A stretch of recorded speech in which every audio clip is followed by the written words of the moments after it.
Calvin from New York City. Which fan bases are the most tortured and deserve better than what they've gotten? Well, sorry, I had my papers mixed up. Arkansas is the first fan base that came to mind here. Arkansas has been done wrong. Arkansas's fan base has been done wrong. They are passionate, place is incredible, and it's off in the northwest corner of the SEC or the northeast corner of the Southwest Conference. They kind of have like an us against the world mentality up there. I love going up there. We go there sometimes to storm chase. We go up there sometimes to visit.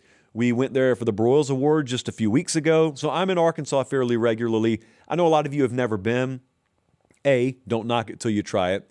B, very underrated airport at XNA, not to be confused with B&A. And 3, it's a phenomenal game day environment even when they suck. So when they're good, it's off the charts. They just haven't been good enough. Their last double-digit win season, does anyone want to guess? It was 2011.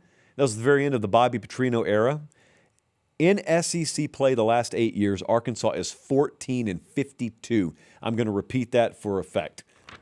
Arkansas, in conference play the last 8 years, 14-52. Most recently, they went 2-10. There has been a litany of bad here. John L. Smith, the Brett Bielema era, in retrospect, wasn't so terrible. Chad Morris, after that, disaster. Sam Pittman, I just think Sam Pittman came along at the exact wrong time for Arkansas, as it turns out. And now it's Ryan Silverfield. Ryan Silverfield probably got the least amount of national attention when he was hired there out of any of these guys, and ironically may end up being the best fit. Remains to be seen, but fingers are crossed, because those folks have never tapped out. They have never given up. They deserve it. They remind me like Tennessee. Tennessee was bad for a long time. Heupel came along, pulled the program out of the ditch. Now they're winning. They hadn't won a national title or a conference title yet, but they're winning. So I'm really pulling for Arkansas. Next up, Virginia Tech. Virginia Tech fans badly deserve a winner. They're way overdue for it. Their last double-digit win season was a decade ago. Their last big bowl win was like the 08-09 seasons, and that's still Frank Beamer era back then. And they're coming off a 3-9 season. That's the worst year they've had since 1992. And here's what we have to do sometimes on the show, and I don't like this part, but I have to acknowledge we got a bunch of high school kids, a lot of college-age boys and girls listening to the show, and I have to remind myself when we talk about football programs like Virginia Tech that you have no idea what I'm talking about. When I am mentioning Virginia Tech in the national conversation, you have no idea why they're there. You think I'm wasting time talking Virginia Tech on the national landscape, and it's a bitter pill to swallow, but I have to swallow that bitter pill of realizing, wow, it's been that long since Virginia Tech was really a factor. But I do want to tell you guys, once upon a time, they were a factor. When I say they were a factor, I mean as you had the national championship conversation, Virginia Tech was in it. I don't know if it could happen again. That's up to James Franklin, but they were in it. And also, on a pretty related note, it became like one of the most feared home field environments to have to go into. For some reason, my mind remembers 1,000 different Thursday night games for Virginia Tech. I don't know how many Thursday night games they actually played, but there was this era where ESPN really put premier, like top-rated matchups on Thursday night. Reese Davis, I think, used to do play-by-play on those games, and Virginia Tech was like a staple. And, man, that place is incredible. And, you know, I look at James Franklin being hired there, and I think about one day, Virginia Tech, ranked top 10. Miami's coming to town, also ranked top 10. And it's a primetime game. Chris Fowler and Kirk Herbstreit are in the house.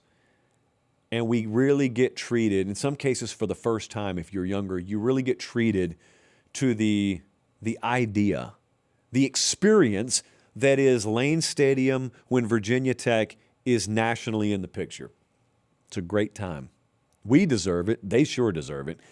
And not too far up the road, had to get my cardinal directions. What about West Virginia? Hey, quick time out here. Are you subscribed to the channel?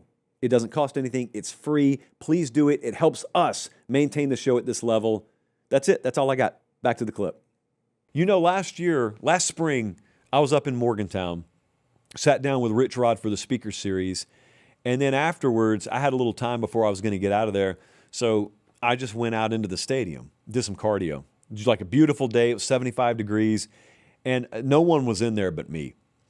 And I sat there for a little while because I've never seen a game in Morgantown. I've never seen a game at West Virginia, but because I am of a certain generation, I think about Steve Slayton. I think about Pat White. I think about from 2005 to 2011, them winning 9 or more every year.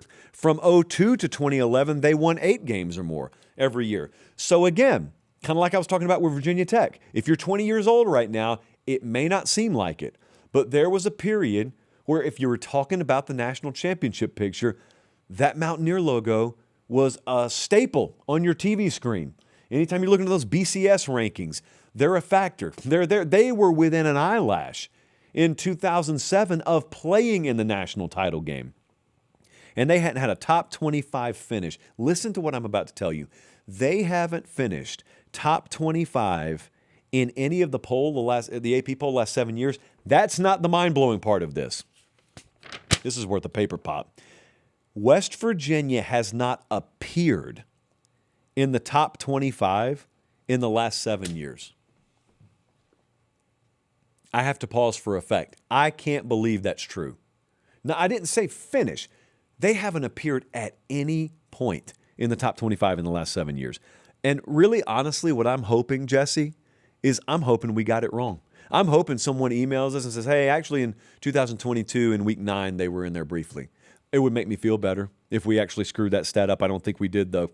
Amazing fans, amazing atmosphere. And when I was there in spring, all I did, I like to think there was a janitor somewhere watching me, wondering what I was doing. All I did was I went and sat on the first row of the bleachers. And I sat there for like 20 minutes, just imagining what that place used to be like. You know what it could be like again. No one says it couldn't be that way again.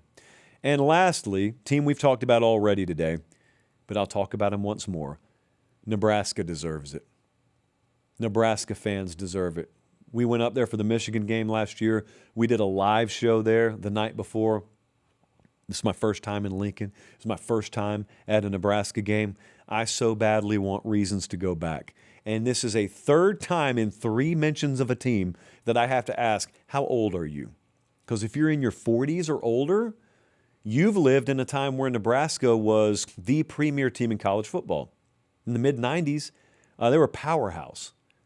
But then if you're 22 years old, you, again, have no idea what anyone's talking about when they talk that way. That could actually, mathematically, that may be your dad talking to you about what Nebraska used to be like.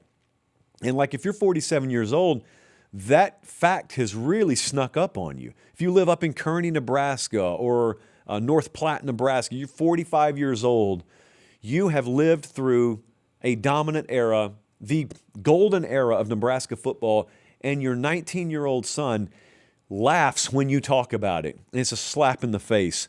Their last 10-plus win season was 2012, the Will Compton era, as some call it up there. The last 9 seasons, earmuffs for the weak-stomached. Their win totals, 4 wins, 4 wins, 5 wins, 3 wins, 3 wins, 4 wins, 5 wins, 7 wins, 7 wins. So in a way, Matt Rule has gotten the job done. In relation to what Nebraska football had been, no appearance in the college football playoff rankings since 2016. That means the entire top 25 rankings, not just the top 10. They have not appeared at all in the CFP rankings since 2016. And yet Arkansas, Virginia Tech, West Virginia, Nebraska, 4 for 4. Awesome fan bases. They haven't been good in quite a while, and we hear regularly from all 4 of those fan bases on this show, in our inbox. We hear from them all the time. So I just wait around for lightning to strike. Now, here's what could happen. What could happen is this time next year, Jesse, we are talking about Silverfield and James Franklin and Rich Rod and Matt Rule, and they all have just gotten themselves in position to where they're all a contender. They've surprised everyone in 2026. Maybe we at least go 2 of 4 there, but I'm hoping for 4 of 4.